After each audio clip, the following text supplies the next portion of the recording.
And Tirunelveli நீங்கள் ஊர் பக்கம்லாம் போனீங்கன்னா ரொம்ப அழகாக இருக்கும். தூரத்தில் அந்த குற்றாலம் மலை தெரியும். எப்பவுமே அந்த அல்வா பரோட்டான்றது அந்த ஃபேமஸாக இருக்கும். இறங்கும் போது இல்லை, நான் எப்போவுமே நம்ம கபடி ப்ராக்டிஸ் முடிச்சதுக்கப்புறம் நைட்டோட நைட்டாக 12 மணிக்கு எல்லாரும் பிளேயர்ஸ்லாம் உட்காந்து கிரவுண்டே உட்காந்து அல்வாவும் பரோட்டா சாப்பிடுவோம். உங்களோட பேர் யாருங்க இந்த படத்தில்? சஸ்பென்ஸாகவே இருக்கு. இன்னொரு ஷாட்டில் சைக்கிள் ஓட்டிகிட்டு இருந்தேன். 2 பேரும் உட்காந்து விழுந்தோம். அது வந்து இப்போது நீங்கள் சிரிக்கலாம், ஆனால் அந்த நேரத்தில் அவங்களுக்கு பயங்கரமாக அடிபட்டுச்சு. காலுக்கு கீழே எல்லாம் புலி வந்துடுச்சு எல்லாருக்குமே.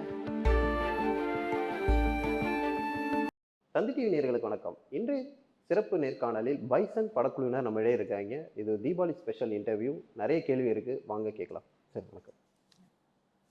தீபாவளிக்கு பைசன் வருது, எவ்வளோ எக்ஸைட்டடாக இருக்கீங்க? ஒரு தீபாவளி திருநாள் சமயத்தில் இந்த உங்கள் படம் ரிலீஸ் ஆகுது. இந்த மாதிரி ஒரு விஷயத்தை நான் உணர்ந்ததே இல்லை இது வரைக்கும் என் வாழ்க்கையில். ரொம்ப சந்தோஷமாக இருக்குது, நம்ப முடியாத ஒரு நிகழ்வாக இருக்குது. அண்ட் என்ன சொல்கிறது தெரியல, அவ்வளோ ஸ்பெஷலான ஒரு ஃபீல். சின்ன வயசில் உங்கள் அப்பா படங்கள்லாம் அந்த பண்டிகை நாட்களுக்கு வெளியாகும் போது உங்களுக்கு ஒரு எக்ஸைட்மெண்ட் இருக்கும்ல, அதே மாதிரி இப்போ உங்கள் படமும் இந்த மாதிரி பண்டிகை நாட்கள் போது உங்கள் அப்பாவுக்கு ஒரு எக்ஸைட்மெண்ட் எப்படி இருக்குது? அவருக்கு அவரோட படம் ரிலீஸ் ஆகிற ஒரு உணர்வாக இருக்கும் அப்படின்னு நான் நம்புகிறேன். ரொம்ப சந்தோஷமாக இருக்கார். அவருக்கு இந்த இந்த இந்த அனுபவமே அவர் ஒர்க் பண்ண படம் அது ஒன்று ரிலீஸ் ஆகிற மாதிரி அவருக்கு ஒரு ஃபீலிங் இருக்கும்னு நினைக்கிறேன். சரி, இப்போது ஹீரோயின்ஸ் 2 பேரும் ட்ரெய்லர் வெளியானதுக்கப்புறம் துருவோட 2 டிரான்ஸ்மிஷன் நாங்கள் பார்க்குறோம். ஒரு பாதி இன்டர்வலில் ஒரு இது, அப்புறம் ஹேர் கட் பண்ணிவிட்டு அடுத்த வேலை. உங்கள் 2 பேருக்கும் எந்த ஒரு டிரான்சிஷன் வந்து பிடிச்சிருக்கு? எனக்கு அந்த டிரான்சிஷன் பிடிச்சிருக்கு. உங்களுக்கு எப்படி பிடிச்சிருக்குன்னா இல்லை, ஒரு சின்ன லுக் வைஸ் சேஞ்ச், ஒரு மாதிரி ரஸ்டிக்காக ராவாக வராரு. ஒரு இன்ட்ரோல் பீக்கில் வந்து வேறு மாதிரி ஒரு மாதிரி அடிதடி பண்ணி ஒரு மாதிரி ராவாக வராரு. ஃபஸ்ட்டு ஒரு மாதிரி சாஃப்ட் நேச்சராக அந்த மாதிரி இருக்குது. எந்த மாதிரி கேரக்டரைசேஷன்? ட்ரெய்லரில் இருக்காமல் ஒரு லுக் இருக்குது, எனக்கு அதுதான் பிடிச்சிருக்கு. அதுக்காக நீங்கள் படம் பார்க்கணும். 17 ட்ரெய்லரில் இல்லாத லுக் அப்போ இன்னொரு லுக் அது படத்தில் இருக்குது. ஐயோ, அந்த மாதிரிலாம் இல்லை. இல்லை, there is something for which you'll have to watch October 17th தியேட்டரில். பட் இந்த ஹோல் ட்ரான்ஸ்ஃபர்மேஷனே ரொம்ப நல்லா இருக்குது. அதுதான் ஆஸ் அன் ஆர்டிஸ்ட் நான் பார்க்கும்போது ஒரு ஆஸ் அ கோ ஆக்டர் இவ்வளோ எஃபர்ட் போட்டு அவர் இவ்வளோ ட்ரான்சிஷன் பண்ணுறாங்க அந்த படத்துக்காக. அதுக்கு ரொம்ப இம்பார்ட்டண்ட் ஃபார் அது அந்த படத்துக்காக தேவை. ஸோ அண்ட் அவர் ரொம்ப ஹார்ட் ஒர்க் பண்ணி அது பண்ணியிருக்காங்க. And it's looking authentic. அதுதான் ட்ரெய்லர் வந்ததுக்கப்புறம் எல்லோரும் அதுதான் சொல்கிறாங்கல்ல, இது லுக்ஸ் ரியல், லுக்ஸ் ஒத்தென்டிக். அவர் ப்ராப்பராக ஒரு ஊர் பையன் അല്ലെങ്കിൽ ஒரு கபடி பிளேயராக மாறி இருக்காங்கன்னு இப்போ ஆடியன்ஸும் நம்புகிறாங்க. Which is a huge credit to his filmography and I am very proud of that. அது மட்டும் இல்லை, அதுக்காக மாரி சார் அவருக்கு கொடுத்துருக்க கைடன்ஸும் பெரியதுன்னு நான் நினைக்கிறேன். ஏன்னா மாரி சாரோட மைண்டுக்குள்ளே கிட்டா எப்படி இருக்கணும், எந்த டைமில் எப்படி இருக்கணும் இருந்துச்சு. அது அவரால் டெலிவர் பண்ண முடியுது, which is a huge thing. நீங்கள் ஆல்ரெடி மாரி செல்வராஜ் சார் கூட படம் பண்ணிட்டீங்க, இது ஒரு செகண்ட் மூவி. ஸோ உங்களுக்கான எக்ஸ்பீரியன்ஸ் எப்படி இருந்தது? ஏன்னா ஃபஸ்ட் டைம் வந்து அவரோட ஒர்க் பண்ணும்போது, ஏன்னா மற்ற கமர்ஷியல் டைரக்டர்ஸ் இல்லாமல் அவரோட படங்கள் வந்து ஒரு யதார்த்த சினிமா வந்து பிரதிபலிக்கிற மாதிரி இருக்குது. ஸோ அது எவ்வளோ டஃப்பாக இருந்துச்சு? ஏன்னா மற்றெல்லாம் ஒரு சாங்ஸு ரொம்ப கமர்ஷியல் செட்டுக்குள்ளேயே எடுப்பாங்க. இவர் ஒரு வாழ்வியலை காட்டுறேன்னு சொல்லிட்டு அந்த பிளேஸ்க்கு ரியலிஸ்டிக்காக போய் எடுத்து போய் காட்டுறாரு. எப்படி இருந்துச்சு அந்த ஃபீலிங்? அது ஒரு ரொம்ப அழகான ஒரு எக்ஸ்பீரியன்ஸ். அவரோட சினிமாவில் நீங்கள் ஒர்க் பண்ணிங்கன்னா உண்மையாக எஃபர்ட் போடுற ஒரு அந்த அர்த்தம், எஃபர்ட் என்னவா இருக்கணுன்ற ஒரு இது ஒன்று இருக்குல்ல, நம்ம படத்தில் இருக்கிற எல்லாருக்குமே அது ஃபீல் ஆகிருக்கும். நீங்கள் உண்மையாக எஃபர்ட் போட்டிங்கன்னா அது உங்கள் உடம்புலையோ உள் மனசுலையோ எப்படி ஃபீல் ஆகும், அது சினிமாவாக மாறுறதுக்கப்புறம் அது எப்படிப்பட்ட ஒரு நிகழ்வாக இருக்குன்றது வந்து நீங்கள் மாரி சாரோட ஒர்க் பண்ணும்போது தெரியும். அதுக்கப்புறமே அவரோட கதைகள், அவரோட கதாபாத்திரங்கள் புரியறதுக்கு அவரோட உலகத்துக்குள்ளே நம்மளை கூட்டின்னு போகிறாரு. அது இங்கே இருக்கிற எல்லாருக்குமே ஒரு புது ஃபீலிங்காகவும் ஒரு ஒரு லைஃப் சேஞ்சிங் எக்ஸ்பீரியன்ஸாகவும் இருக்கும் அவரோட ஒர்க் பண்ணும்போது. ஸோ நீங்கள் பரையேறு பெருமாளே உங்களுக்கு அந்த வாய்ப்பு தவற விட்டதாக வருத்தப்பட்டு சொன்னீங்க. ஸோ இந்த வாய்ப்பு கிடைச்சது உங்களுக்கான எக்ஸைட்மெண்ட் எப்படி இருந்தது? என்னால் நம்ப முடியலை. ஃபர்ஸ்ட் ஆஃப் ஆல் பிகாஸ் எனக்கு ரொம்ப பிடிச்ச டிரெக்டர். அவங்களோட ரொம்ப கம்மி எனக்கு அந்த மாதிரி எனக்கு ஒரு அவங்க ஸ்டைல் எனக்கு ரொம்ப பிடிக்கும். ஸோ ஜென்ரலி எனக்கு அவ்வளோ ட்ரெய்லர்ஸ்க்கெல்லாம் வெயிட் பண்ணி ட்ரெய்லர் பார்க்குற மாதிரி இல்லைனா, பட் மாரி சாரோட ஃபிலிம் வரும்போது definitely I wait for the trailer or teaser and I wait for it and watch it. So அந்த மாதிரி எனக்கு பிடிச்ச டிரெக்டர். ஸோ அவங்க என்னை மறுபடியும் கால் பண்ணுறதுன்னா like I felt very very lucky. And ஏதோ எனக்கு தெரியும் அவங்களோட மூவிஸ் பார்த்தாலே தெரியும் அவங்களோட ஃபில்ம் மேக்கிங் ரொம்ப டிஃப்ரெண்டாக இருக்கும். So at the same time it looks very difficult and challenging too. So இந்த செட்டுக்கு வரதுக்கு முன்னாடியே எனக்கு ஒரு ஐடியா இருந்தது இது ரொம்ப டிஃபிகல்ட்டாக இருக்கும், ஆனால் எந்த மாதிரி டிஃபிகல்ட்டின்னு எனக்கு தெரியல. வந்ததுக்கு அப்புறம் தான் my perspective as an actor, my perspective about filmmaking மொத்தமாக சேஞ்ச் ஆயிடுச்சு. ஸோ அது அந்த மாதிரி ஒரு சேஞ்ச் ஒரு ஆக்டருக்குள்ளே கொண்டு வர்றது ரொம்ப கஷ்டம். So and he has his own ways to deal with it. And எனக்கு like all of us would say that like எப்பயாச்சும் every actor it would be nice to work with Mari Selvaraj because that will be one unforgettable memory as an actor. And அங்கே நமக்கு கிடைச்ச நிறைய lessons இருக்கும்.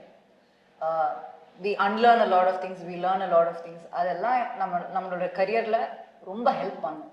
So that's what I feel. நீங்கள் update ஒன்று தான் கேட்கணும் சார். ட்ரெய்லரே ஒரு க்யூரியாசிட்டி இருந்துச்சு, 6 மணிக்கு வரும்னாரு, 7 மணிக்கு, அப்புறம் 8 மணிக்கு அப்படின்றபோது, அப்புறம் 8 மணிக்கு அது வந்தோடனே அது வேறு லெவலில் ஒரு ரீச் இருந்துச்சு. அது வெயிட் பண்ணதுக்கு ஒரு ரீச்ன்றது, இப்படி ஒரு வெர்ஷன் அவர் காட்டுவாரான்றது நாங்கள் யாரும் எதிர்பார்க்கவே இல்லை.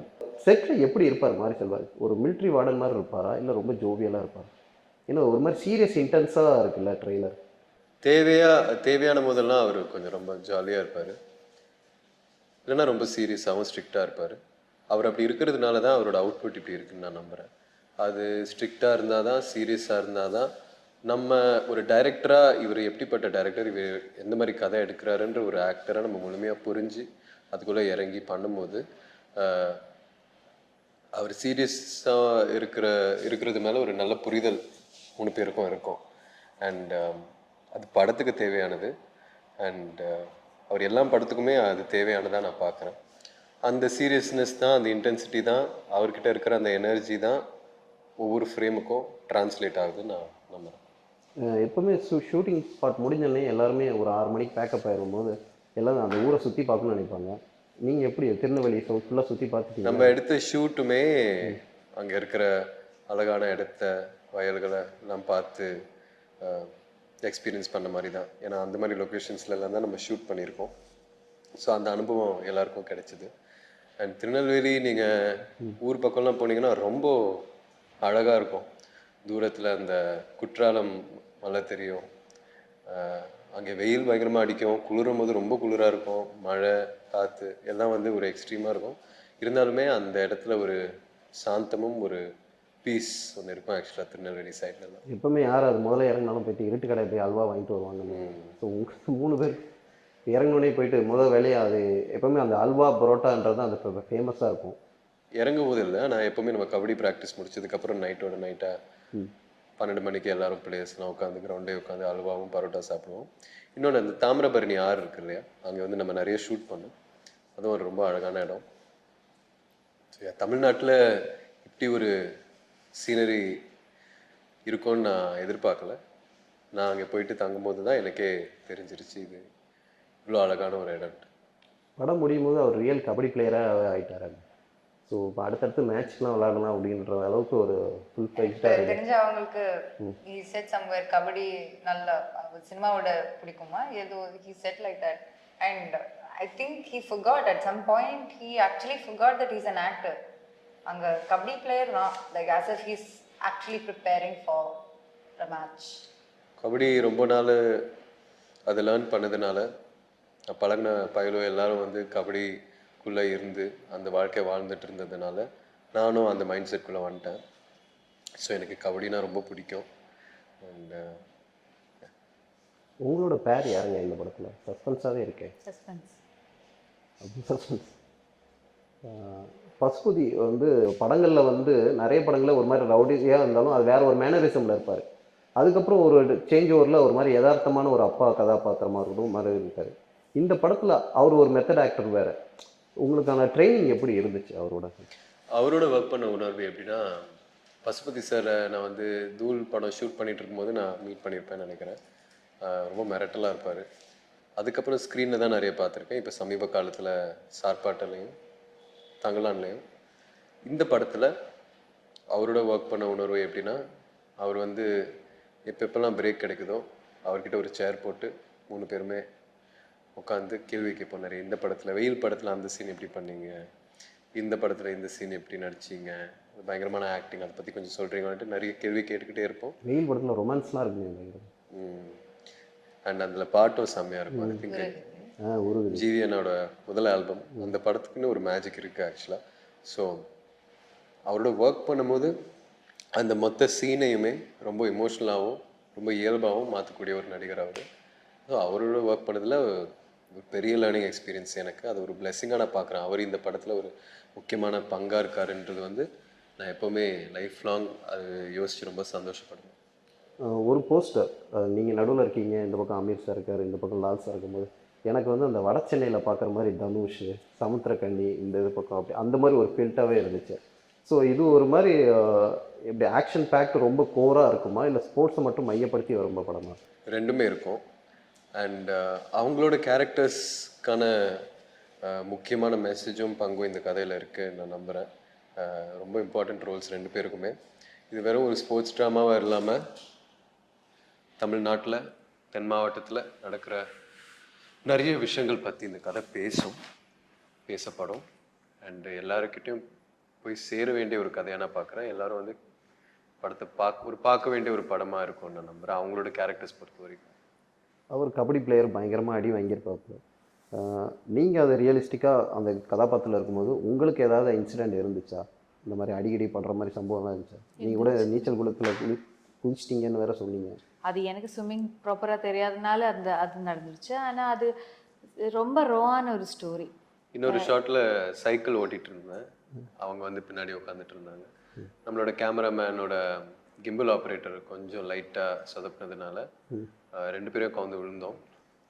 அது வந்து இப்போது நீங்கள் சிரிக்கலாம், ஆனால் அந்த நேரத்தில் அவங்களுக்கு பயங்கரமாக அடிபட்டுச்சு.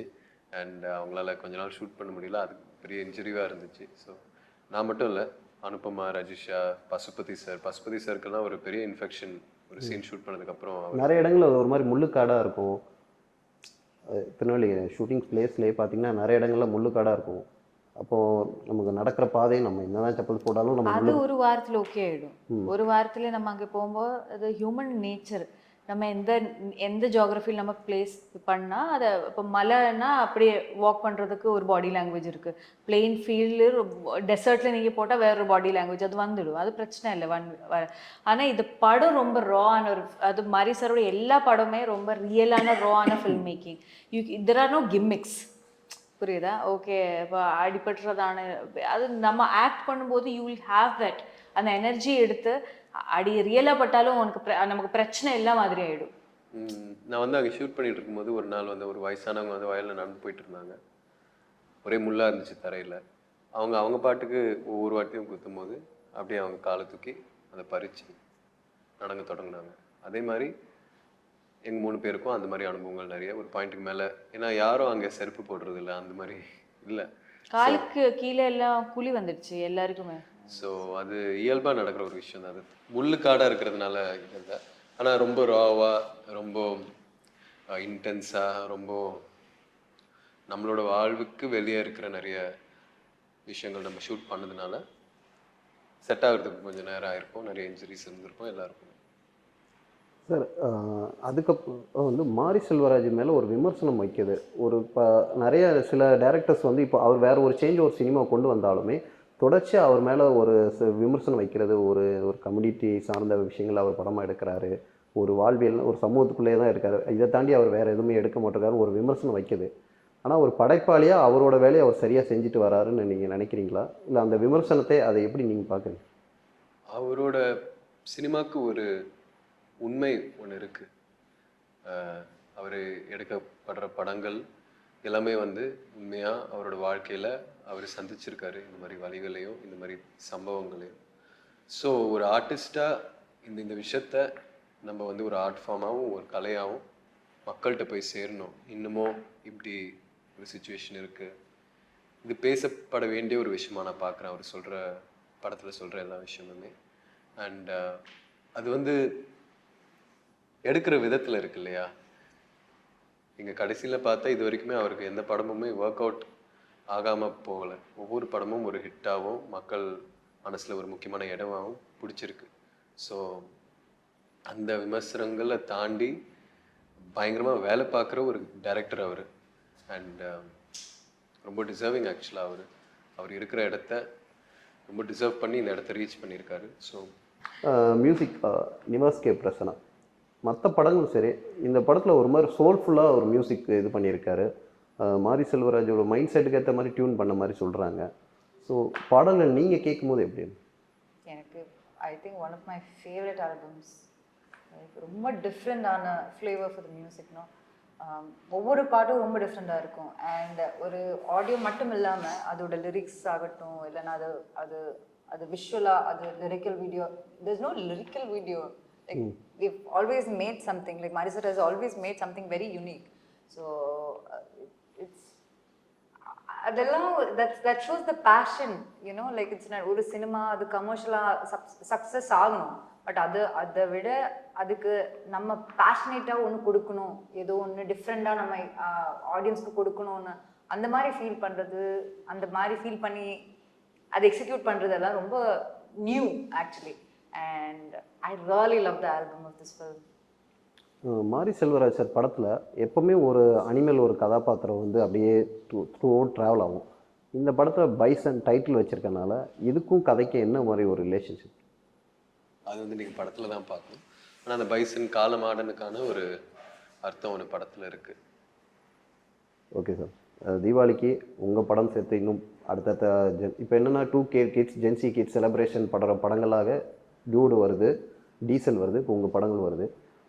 இந்த ரேஸ் எப்படி பார்க்குறீங்க? புது விதமான ரேஸ் அப்படின்னு சொல்கிறாங்க. இது ஒரு ரேஸாக நான் பார்க்கல. இது ஒரு பெரிய கொண்டாட்டமாகவும் ஒரு செலிப்ரேஷனாகவும் நான் பார்க்குறேன். மக்களுக்கு தியேட்டருக்கு போய் ஒரு படம் பார்க்குறதுக்கான ஒரு காரணம் ஒன்று இருக்குது, வேறு வேறு ஜான்ர படங்கள். ஸோ எல்லா படமுமே நல்லா ரிசீவ் ஆகணும், நல்லா ஓடணும். அது ஒரு ஆக்சுவலாக ஒரு நல்ல விஷயம் தானே. அது ஒரு நாளைக்கு 3 படம், தீபாவளி அன்றைக்கி செலிப்ரேஷன், நிறைய மக்கள் தியேட்டர் போய் எல்லா படமுமே பார்ப்பாங்க, என்ஜாய் பண்ணுவாங்க. ஓகே சார், இந்த தீபாவளிக்கு தந்தி டிவி சார்பாக வாழ்த்துக்கள். பைசன் படமும் தீபாவளி ரேஸில் வெற்றி பெறணும். நன்றி. ரொம்ப நன்றி.